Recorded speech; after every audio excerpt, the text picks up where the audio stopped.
we begin with the deadly shooting at a hospital in York, Pennsylvania. That's west of Philadelphia. Attacked by a patient. Her injuries, we are told, so severe she was flown. It all happened just before 1:30 on the third floor of the hospital. They say he opened fire, striking a doctor, a nurse, and a custodian. I'm sick and tired of this shit. So in this video, I'm going to talk about my violent patient encounter because as a frontline healthcare provider, we all have them and we all have plenty of them. And I'm going to follow that story up with what it appears that our healthcare leaders are doing or perhaps not doing to help curb this problem. And then I'm going to end this video with some of the things that I think can be done to help with the situation because it has clearly gone way too far. So my violent patient encounter story that I want to tell, and I should preface this, it is nowhere near as bad as some of the stories that you've been hearing lately. I was very fortunate. But the broader point is I shouldn't have been put in this situation, nor should any of my colleagues. This story was over a year ago. It was about 2 o'clock in the morning and I was working in a critical access hospital. It was me and 2 nurses. Normally it should be me, 2 nurses, and a tech, but this hospital was not immune to any of the staffing issues that all the other hospitals across the country have been, so we were down a person. I'm the only physician in the entire hospital. Yeah, I know it's a small hospital, but there is an inpatient unit upstairs. If anything goes wrong with those patients up there, I'm responsible for them. Again, I'm the only doctor there. I just say that to kind of give you a sense of idea of where I'm working. It's in the middle of nowhere and there are still sick people in this place. It's around 2 o'clock in the morning and 2 deputy sheriffs bring in this guy who's probably in his early 20s. I can't remember at this point. He's huge. He's my height. I'm 6'1", but he's jacked and he's clearly done some drugs recently. Not a good idea. Situations like this happen at hospitals all the time. Police officers bring these patients that should go to jail, they bring them to the hospital because they don't want a bad outcome to happen in prison. And before we go any further, don't put in the comments that the police officers should have taken him to jail. While they may be right, they have protocols they have to follow. So they bring it to the emergency department where I'm working. The emergency department has 10 rooms. Some of them don't even have doors, but one does, and that's our psychiatric room. They throw him in that room and then they leave. Now this guy in here is yelling, he is screaming, he's banging his head against the wall. He is ready to fight somebody, and if he doesn't fight somebody, he's just going to continue to harm himself. And there's my dilemma. If I let him stay in there and let him continue to harm himself, he could really injure himself.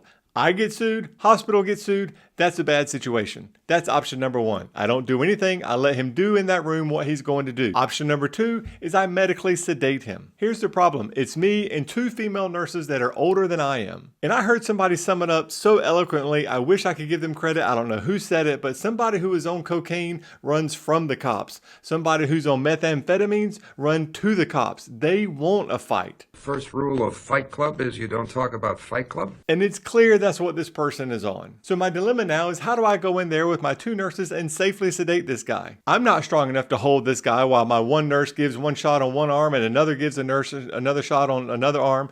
My nurses aren't strong enough to hold him down while I give the shots. And even if we attempt and successfully do it, one of us is probably going to get injured. And if I in particular am severely injured, they call me Mr. Glass. I can't take care of the patients that are upstairs and I can't take care of the patients on the floor. If the nurses are severely injured, they can't help me take care of the patients on the floor. That's a bad outcome too. Option number 3 is I open the door and let this guy out into the world at 2 o'clock in the morning. He may go out there, may crawl under a bridge and nothing may happen. But he may go out there and jump in front of a car on the countryside, injure himself, injure the person driving the car. That's a bad outcome. I get sued, hospital gets sued. I have 3 terrible options in front of me. Before you hear what I did, what would you do? Would you just let him repeatedly hurt himself, potentially bleed out in the room? Would you take on the personal risk and the risk of the nurses of wrestling this guy down to the ground? Or would you let him go and potentially hurt somebody who's just driving along on the highway, or he may assault somebody in the parking lot? It's a lose, lose, lose situation, and frontline healthcare providers find themselves in that every freaking day. I let him go. We opened the doors and I let him go. There was no signing of papers. He walked out. I never got any emails saying there was a bad outcome from that. Maybe he made it home. Maybe he made it to work the next day. Maybe he's a missing person somewhere. I don't know. But that's what I did, for better or for worse. So what are our healthcare leaders doing? One of the more recent cases that came across the media was the nurse who was severely beating in a Florida HCA hospital. The CEO of the hospital, Jason Kimbrell. This guy right here. Jason Kimbrell. CEO, what does he have to say? He says, on the February 18th attack on a nurse, unprovoked, senseless violence, and said more must be done. He said, no healthcare worker should ever have to experience such violence. More must be done. Mr. Kimbrell, you're the CEO of the hospital. You get to make the changes. Says he's calling on Congress. Calling on Congress is like going to a kindergarten class after lunchtime. Kindergarten is the best.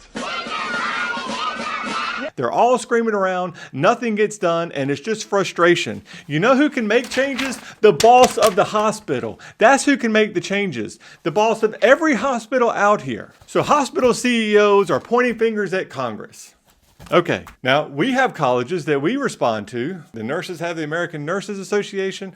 Doctors have the American Medical Association, a prestigious name among us. They're super quick to send me emails and letters in the mail every month, it seems like, asking my money. They must be doing something about that, right? Let's go to the internets. Turns out the American Medical Association's website is not ama.com or .gov like I thought.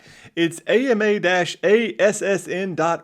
Way to really fork over some money for a nice URL, guys. Ooh, on the website it says, this is how we fight. Number one on there, this is how we fight, is reforming Medicare payment. That's great, trying to get us paid more. I get it. Do you know what frontline workers actually want more than a bump in their pay? Not getting the crap beat out of them when they go to work every day. How about spending a little time focusing on that? Reducing physician burnout. That's a good one. How are they doing that? In the past 2 years, 9 states have enacted safe haven type legislation to help enhance confidentiality protections for physicians and others who seek care for wellness. Seek care for wellness? We're seeking safety. Additional success came with revisions to statewide credentialing applications in Iowa, Massachusetts, and Oregon. Huh! Well, go ahead and kick the crap out of me, patient, because I've got easier credentialing processes in the state of Oregon, a state I've never once in my life wanted to go to. In the AMA's defense, they may be too broad of an organization. I'm an emergency physician. Let's see what the American College of Emergency Physicians is doing for me. acep.org. At least they paid for a URL.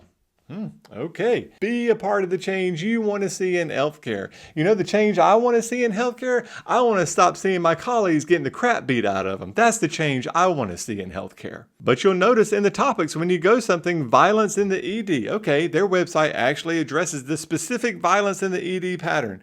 Let's see what they have to say about it. We've got this article here.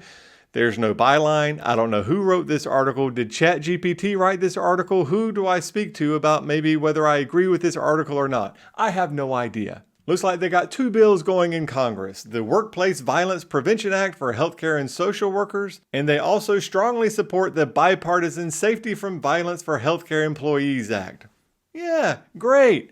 Only problem is it's in Congress. Let's look at these bills and see how much change these things have enacted. They were brought forth in Congress. I'm sure everybody voted for them. The president signed off on them, and I'm sure changes are coming soon. Oh, wait, they're stuck in Congress. They're stuck on the floor. It's like I said earlier, going to the government for help for something like this, might as well go to a big old kindergarten class. So what do I think the solution is? Well, I have a YouTube channel with 18 subscribers, so I clearly don't have all the answers. But you know who does have the answers with security? Disney World. Let's take a look at them. In 2017, it looks like they spent roughly $16 million on security. That was roughly 8 years ago, before the significant inflation and where everything jumped in price. So I'm pretty sure it's a safe bet to say they're spending probably $30 million a year on just security. $30 million.